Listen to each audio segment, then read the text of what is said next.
नेपाल की तारा एयरलाइंस का विमान रविवार सुबह पोखरा से जोमसोम जाते समय अचानक लापता हो गया।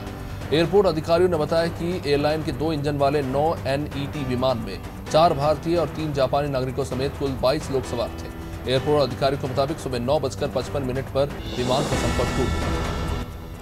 फिनलैंड में शुक्रवार को मंकी पॉक्स के पहले मामले की पुष्टि के साथ अब तक कम से कम 21 देशों में 200 से भी ज्यादा मंकी पॉक्स के मामले सामने आ चुके हैं। इनमें ऑस्ट्रेलिया, ऑस्ट्रिया, बेल्जियम, चेक Republic, Denmark, France, Germany, Italy, Netherland, पुर्तगाल, स्लोवेनिया और स्पेन में इसके संक्रमण की पुष्टि हो चुकी है। स्वीडन, स्विट्जरलैंड, यूके, अमेरिका में भी इसके मामले सामने आ रहे हैं। श्रीलंकाई प्रधानमंत्री रानिल विक्रमसिंघे ने मुश्किल वक्त में साथ देने के लिए भारत की सराहना की है। विक्रमसिंघे ने ट्वीट किया कि उन्होंने वित्त मंत्री निर्मला सीतारमण से भी बात की है और आशा है कि दोनों देशों के रिश्ते और भी मजबूत होंगे। उन्होंने श्रीलंका के लिए विदेशी सहायता संघ बनाने के कदम के लिए भारत और जापान को धन्यवाद दिया। केंद्रीय वाणिज्य एवं उद्योग मंत्रालय के आंकड़ों के मुताबिक अमेरिका 2021-22 में चीन को पछाड़कर भारत का सबसे बड़ा व्यापारिक साझेदार बन चुका है। मंत्रालय के अनुसार भारत और अमेरिका के बीच द्विपक्षीय व्यापार में 2021-22 के बीच द्विपक्षीय व्यापार बढ़कर $119.42 बिलियन हो चुका है, जो 2020-21 में $80.51 बिलियन। स्वास्थ्य अधिकारी के अनुसार मंडला के आदिवासी बहुल सिंगारपुर इलाके में शनिवार शाम एक मेले में दुकान से पानी पूरी खाने के बाद 57 बच्चे बीमार पड़ गए। जिला अस्पताल के डॉक्टर KR शाक्य ने बताया कि बच्चों ने उल्टी और पेट दर्द की शिकायत की थी। पानी पूरी विक्रेता को भी हिरासत में ले लिया गया।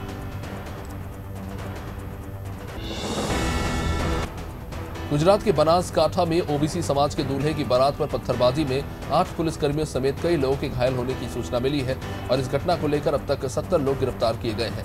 भारी सुरक्षा के बीच बारात निकाली गई थी और भीड़ ने दूल्हे द्वारा घोड़ी की सवारी करने का विरोध शुरू कर दिया। एक इंस्पेक्टर के अनुसार एक आरोपी ने उन्हें डंडे से भी पीटा था। बनासकांठा, गुजरात में घटना। असम पुलिस ने रविवार सुबह कछार जिले में जम्मू कश्मीर से आए 26 रोहिंग्याओं को हिरासत में लिया।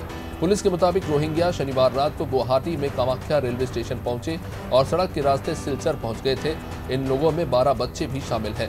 पुलिस सभी से पूछताछ कर रही है और इनसे जांच पड़ताल की जा रही है। भारतीय मौसम विभाग ने रविवार को बताया है कि मानसून 1 जून की अपनी सामान्य शुरुआत की तारीख से 3 दिन पहले ही केरल पहुंच चुका है। इससे पहले 14 मई को भारतीय मौसम विभाग ने केरल में मानसून की शुरुआत 27 मई को होने की संभावना जताई थी। गौरतलब है कि पिछले साल केरल में मानसून 3 जून को पहुंचा था।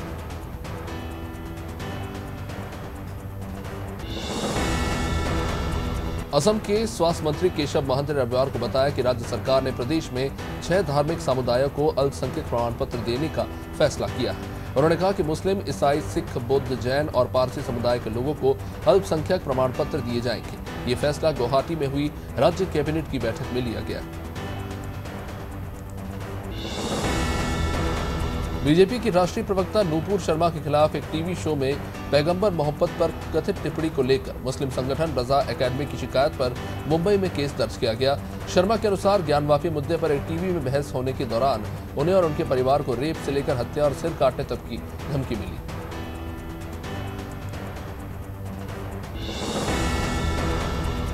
दुनिया की सबसे बड़ी कोयला खनन कंपनी कोल इंडिया 2015 के बाद पहली बार कोयला आयात करेगी।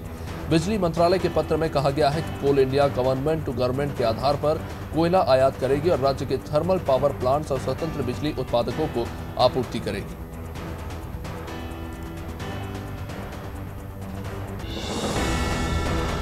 उपराष्ट्रपति वेंकैया नायडू ने शनिवार को कहा कि हमारे यहाँ भारत में अलग अलग राजनीतिक पार्टियां अलग अलग राज्यों में शासन कर रही हैं। ऐसे में हम सब लोगों की भलाई के लिए हमें मिलकर काम करना चाहिए। उन्होंने कहा कि अगर राज्य का विकास होगा तो देश का विकास होगा। राज्यों के विकास के बिना देश का विकास हो ही नहीं सकता।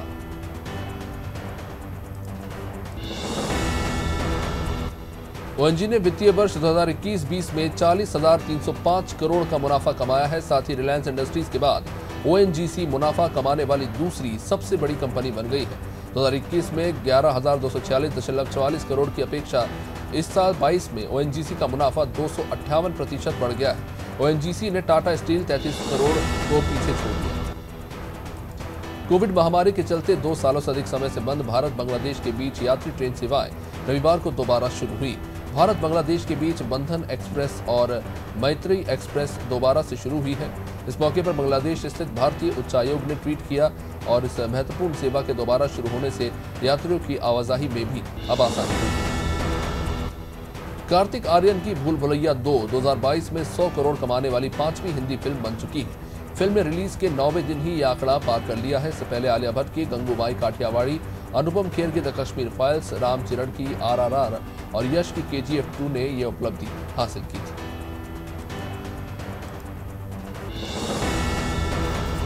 CGST आयुक्त कार्यालय और इंदौर राज्य साइबर सेल पुलिस ने संयुक्त रूप से कार्य करते हुए फर्जी GST फॉर्म बनाकर 700 करोड़ रुपए का इनकम टैक्स फ्रॉड करने वाले गैंग के 5 लोगों को गिरफ्तार किया है, जिनमें 2 आरोपियों को CGST पुलिस ने रिमांड पर ले लिया है। 3 आरोपी राज्य साइबर सेल पुलिस की कार्रवाई पर गिरफ्तार किए गए।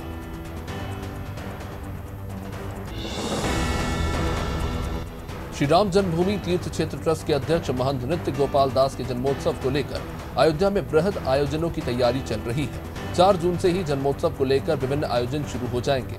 13 जून को महंत नृत्य गोपाल दास के 84वें जन्मोत्सव पर यूपी के CM योगी आदित्यनाथ, केंद्रीय मंत्री साध्वी निरंजन ज्योति, उत्तराखंड के CM पुष्कर सिंह धामी से लेकर यूपी के डिप्टी CM भी पहुंचेंगे।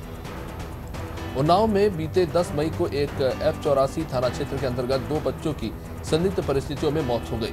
पोस्टमार्टम रिपोर्ट में दोनों बच्चों की पानी में डूबकर मौत होने की पुष्टि हुई, जबकि परिजनों का कहना है कि खून से लथपथ बच्चे के शव देखकर उनकी पीट कर हत्या करने के परिजन ने शक जताया है और बाद में शव को नदी में फेंकने की शंका जताई। कोरबा जिले के दर्री थाना क्षेत्र में चोरी की बड़ी घटना सामने आई है, जहां अज्ञात चोरों ने विद्युत गृह आवासीय परिसर के सामने संचालित शिवम ज्वेलर्स में चोरी की घटना को अंजाम दिया। बीती रात हुई इस चोरी की इस घटना में हजारों का माल चोरी होने की संभावना जताई गई है। हालांकि दुकान संचालक द्वारा कुछ ज्यादा नुकसान नहीं होने की बात कही जा रही है। बिजनौर शहर में अतिक्रमण को हटाने के लिए प्रशासन द्वारा चलाए जा रहे अभियान से लोग खुद ही जुड़ रहे हैं। लोग अपने मकान के उस हिस्से को खुद ही तोड़ने में जुटे हुए हैं जो अतिक्रमण की जद में है। ये दृश्य बिजनौर के मोहल्ला काजीपैड़ा में मुस्लिम फंड के पास बंगाली कॉलोनी मार्ग पर दिखा। बंगाली कॉलोनी मार्ग पर कई नागरिकों ने मकानों और दुकानों के आगे पक्का निर्माण करके 4 से 8 फीट तक अतिक्रमण करके रखा। शाहजहांपुर SOG और थाना सदर बाजार पुलिस ने लिफाफा गैंग के सरगना समेत 7 लोगों को गिरफ्तार किया है। पकड़ा गया गैंग पिछले 2 महीनों से लगातार शाहजहांपुर रोडवेज और रेलवे स्टेशन के पास यात्रियों को कम दामों पर अपनी कार में बिठाकर उनसे ठगी का काम किया करता था। पुलिस ने इनके पास से ठगी किए गए करीब 2 लाख कीमत के सोने के आभूषण और मोबाइल बरामद किए। देवास में बागमरी माता चबूतरे के पास एक अधेड़ का शव मिला है। शख्स का नाम कैलाश लोधी बताया गया है, जो कर्नावत का रहने वाला है। बताया जा रहा है कि शख्स घायल अवस्था में बगमरी माता चबूतरे के पास पड़ा था। इसकी आंख के ऊपर चोट के गहरे निशान पाए गए हैं और खून बहने से उसकी मौत हो गई। इस मामले में पुलिस ने आरोपी को भी गिरफ्तार कर लिया है। जौनपुर में एक प्रेमिका प्रेमी के साथ शादी करने को लेकर जिद पर अड़ गई। इतना ही नहीं, उसने प्रेमी के घर की चौखट पर पहुंचकर मिन्नतें भी मांगी, लेकिन प्रेमी ने अपने 3 साल के प्यार को पहचानने से ही इनकार कर दिया। इसके बाद प्रेमिका ने अपने प्रेमी के खिलाफ पुलिस थाने में शिकायत दर्ज कराई है और न्याय की गुहार लगाई। ये मामला जिले के खेतासराय थाना क्षेत्र का है। गोटेगांव में पंचायत चुनाव को लेकर एक बैठक का आयोजन हुआ, जहां भारतीय जनता पार्टी ने स्टेडियम ग्राउंड में आयोजित इस बैठक में मुख्य अतिथि विधायक जालम सिंह पटेल रहे। सरपंच जनपद और जिला पंचायत के लिए बीजेपी समर्थित उम्मीदवारों को लेकर यह बैठक आयोजित हुई थी, जिसमें प्रत्याशियों को लेकर रायशुमारी की गई।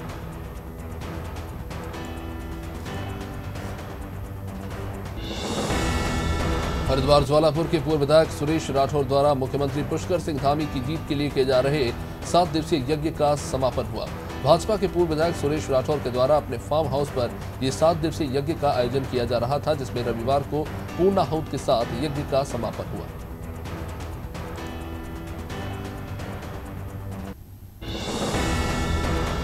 चंपावत विधानसभा उपचुनाव को शांतिपूर्ण तरीके से संपन्न कराने के लिए चंपावत विधानसभा के बॉर्डर पर सुरक्षा की व्यवस्था की गई। मुस्तैद पुलिस और SSB के जवानों ने दूसरे विधानसभा के बाहर से आने वाले वाहनों की सघन तलाशी की, ताकि वाहनों में चुनाव को प्रभावित करने के लिए नकदी, शराब, हथियार और चुनाव प्रचार सामग्री अवैध रूप से न लाई जा सके। लखीमपुर में पुलिस और आबकारी विभाग की संयुक्त टीम ने कार्रवाई करते हुए ग्राम पतवारा से 48 लीटर अवैध कच्ची शराब और शराब बनाने के उपकरण बरामद करने के साथ मौके से 3 आरोपियों को गिरफ्तार किया है। पुलिस ने मौके पर भारी मात्रा में महुआ लहान को नष्ट करने के साथ 48 लीटर कच्ची शराब जब्त की।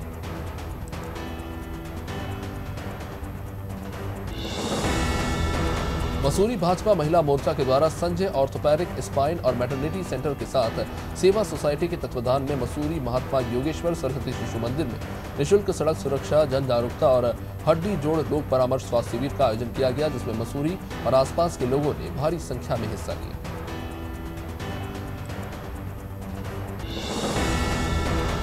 आदिवासी संगठन मांग उठा रहे हैं कि धर्म परिवर्तन करने वाले अनुसूचित जाति जनजाति के लोगों को आरक्षण मिलना बंद होना चाहिए। इसी मुद्दे को लेकर जन सुरक्षा मंच ने डी लिस्टिंग महारैली का आयोजन सीहोर में रविंद्र संस्कृति भवन के परिसर में किया। जिले भर से आए सैकड़ों की संख्या में आदिवासियों ने अपनी पारंपरिक वेशभूषा में तीर कमान लेकर रैली निकाली। नेवानगर के मातापुर बाजार में लगने वाले साप्ताहिक हाट बाजार में अव्यवस्थाओं का अंबार दिखा। बाजार में आवारा पशु घूमते नजर आए, जो हाट बाजार में सब्जी और फलों की दुकान में रखे सामान को नुकसान पहुंचा रहे थे।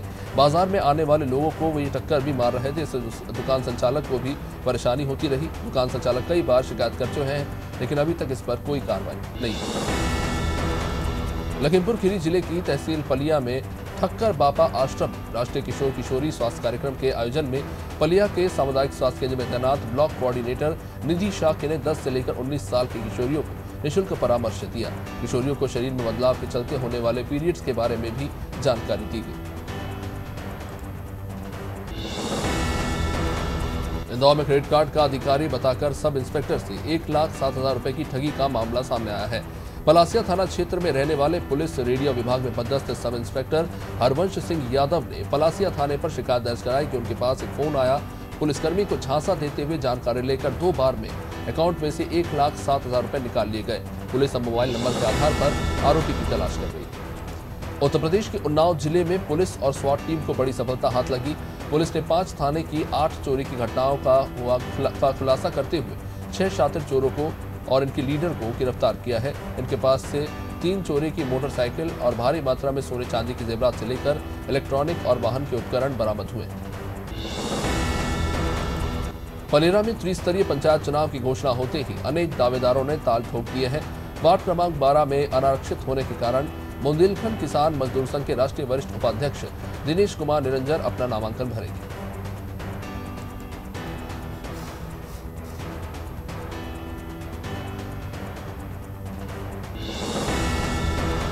विदिशा के और आसपास के ग्रामीण क्षेत्रों के युवाओं ने कोतवाली थाने पहुंचकर कमल बाबू नामक व्यक्ति के खिलाफ शिकायत करते हुए गिरफ्तारी की मांग की है।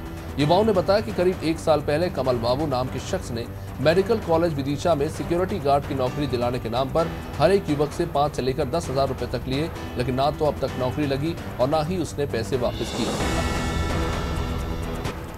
शाहजहांपुर पुलिस कप्तान एसपी जगदीश डाबर ने जिले के थानों का इंस्पेक्शन किया। एसपी जगदीश डाबर ने थाने की व्यवस्थाओं को समझा। वही पुलिस थाने में सभी पुलिस कर्मचारियों की क्लास भी ली और हिदायत देते हुए कहा कि अपनी ड्यूटी को ईमानदारी से बखूबी निभाए और शहर में कानून व्यवस्था बनाए रखे और इसमें कोई लापरवाही न बरती जाए। मंदसौर में पुलिस टीम ने भवानी मंडी रेलवे स्टेशन पर निरीक्षण करने पहुंची। पुलिस को देखकर एक आरोपी ने भागना शुरू कर दिया। इसे पकड़कर पुलिस ने बाद में बदमाश के बैग में से 2 किलो अफीम बरामद किया। आरोपी से पूछताछ में पता चला है कि वो इंटरसिटी ट्रेन से अफीम को करनाल हरियाणा के रहने वाले सरदार को देने वाला था। इसे पुलिस की सूचना पर करनाल हरियाणा से गिरफ्तार कर लिया गया। वही भाजपा ने मध्य प्रदेश, उत्तर प्रदेश और छत्तीसगढ़ में अपने राज्यसभा उम्मीदवारों का ऐलान कर दिया है। बीजेपी ने एक बार फिर अनाज टीवी की खबर पर मोहर लगाते हुए मध्य प्रदेश से कविता पाटीदार को उम्मीदवार घोषित किया है। आपको बता दें कि 26 अप्रैल को अनाज टीवी ने अपने खास कार्यक्रम में कविता पाटीदार के नाम का जिक्र किया था। मध्य प्रदेश के साथ ही बीजेपी ने उत्तर प्रदेश से राज्यसभा के लिए लिस्ट जारी कर दी है। बीजेपी से संगीता यादव, लक्ष्मीकांत वाजपेयी, सुरेंद्र नागर, राधा मोहन अग्रवाल, दर्शना सिंह, बाबूराम निषाद को उम्मीदवार बनाया गया है। साथ ही पार्टी ने छत्तीसगढ़, कर्नाटक, महाराष्ट्र, राजस्थान, उत्तराखंड, बिहार और हरियाणा के लिए भी उम्मीदवारों के नामों का ऐलान कर दिया है।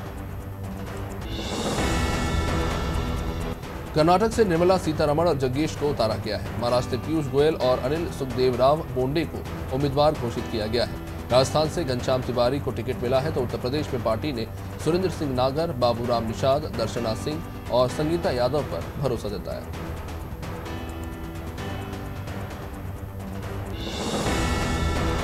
मशहूर पंजाबी गायक सिद्धू मूसेवाला की दिन दहाड़े हत्या कर दी गई। इन पर मानसा के गांव जवाहरके में फायरिंग हुई थी। फायरिंग में मूसेवाला की जान चले गई और उसके 2 साथी भी जख्मी हो गए। पंजाब सरकार ने शनिवार को ही सिद्धू मूसेवाला की सिक्योरिटी घटाई थी। मूसेवाला के पास पहले करीब 8 से 10 गनमैन हुआ करते थे। मान सरकार ने जिनके पास सिर्फ 2 ही गनमैन छोड़े थे। राष्ट्रपति रामनाथ कोविंद अपने परिवार के साथ रविवार को उज्जैन में बाबा महाकाल के दर्शन करने पहुंचे, जहां उन्होंने भगवान महाकाल का विधि विधान से पूजा अर्चना की और बाबा के दर पर मत्था टेका। पंडित घनश्याम शर्मा और कई पुरोहितों ने पूजा अर्चना की। राष्ट्रपति के साथ पूजन में राज्यपाल मंगू भाई पटेल, मुख्यमंत्री शिवराज सिंह चौहान भी पत्नी साधना सिंह के साथ शामिल हुए थे। भोपाल के प्रदेश कांग्रेस कार्यालय में विधि विभाग का सम्मेलन हुआ, जहां पीसीसी चीफ कमलनाथ ने कार्यक्रम को संबोधित किया। उन्होंने कहा कि तमिलनाडु में भाषा का विवाद खड़ा कर दिया। उन्होंने कहा कि मैं गर्व से कहता हूं कि मैं हिंदू हूं, लेकिन बेवकूफ नहीं। कमलनाथ ने कहा कि हम धर्म की इवेंट नहीं बनाते, ये लोग धर्म को इवेंट बनाते हैं। कमलनाथ ने कहा कि बीजेपी के लोग भ्रष्टाचार की व्यवस्था बनाते हैं, जो बीजेपी के विधायक खुद कहते हैं। आम आदमी पार्टी की पहली हरियाणा में रैली अब बदलेगा हरियाणा रविवार को कुरुक्षेत्र में हुआ, जहां आम आदमी पार्टी के सुप्रीमो अरविंद केजरीवाल ने हरियाणा में बीजेपी पर बड़ा हमला बोला। केजरीवाल ने कहा कि जिन्हें अपने बच्चे डॉक्टर, इंजीनियर और वकील बनाने हैं, वो हमारे साथ आए। वो चाहते हैं कि उनके बच्चे दंगाई, गुंडे या बलात्कारी बने, वो भाजपा के पास जा सकते हैं। मध्य प्रदेश के हरदा जिले में लव जिहाद का मामला सामने आया है। जानकारी के मुताबिक आरोपी ने अपना नाम बदलकर युवती से पहले दोस्ती की और बाद में उसे अपने प्रेम जाल में फंसाकर उसके साथ शारीरिक संबंध बनाए। आरोपी ने पीड़िता का वीडियो बनाकर वायरल करने की धमकी दी। जब युवती ने शादी की बात कही तो आरोपी ने धर्म परिवर्तन कर मुस्लिम धर्म अपनाने के लिए कहा। राजधानी भोपाल स्थित आम आदमी पार्टी के प्रदेश कार्यालय में रविवार को प्रेस वार्ता आयोजित हुई। प्रदेश प्रभारी मुकेश गोयल ने कहा कि दिल्ली और पंजाब की तर्ज पर अब मध्य प्रदेश में भी आप पार्टी अपना वर्चस्व स्थापित करेगी। इसलिए पार्टी प्रदेश में पंचायत और निकाय चुनाव में अपने उम्मीदवार उतारेगी। साथ ही प्रदेश अध्यक्ष रमनकर सिंह ने कहा कि प्रदेश सरकार में शिक्षा और स्वास्थ्य व्यवस्था ध्वस्त हो चुकी है। कांग्रेस ने राज्यसभा के लिए विवेक तनखा का नाम फाइनल किया। भोपाल में पीसीसी चीफ कमलनाथ ने इसकी घोषणा की है, जिसे लेकर बीजेपी कांग्रेस पर आरक्षण को लेकर आरोपों की झड़ी लगा रही है। विवेक तनखा सोमवार को नामांकन दाखिल करेंगे। राज्यसभा सांसद विवेक तनखा ने इसको लेकर अपनी बातें रखी।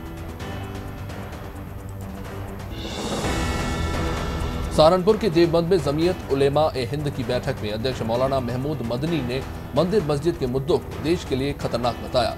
मौलाना मदनी ने हिंदुत्ववादी संगठनों की तरफ इशारा करते हुए कहा कि वो उनके एजेंडे पर नहीं चलेंगे। मदनी ने कहा कि जो लोग हर बात पर देश छोड़ने की हिदायत देते हैं, उन्हें खुद देश छोड़ देना चाहिए। रायबरेली के हरचंदपुर के प्यारेपुर गांव में अवैध संपत्ति पर कार्रवाई करने गए बुलडोजर पर अतिक्रमणकारियों ने ही पथराव कर दिया और अधिकारियों से भी अभद्रता की।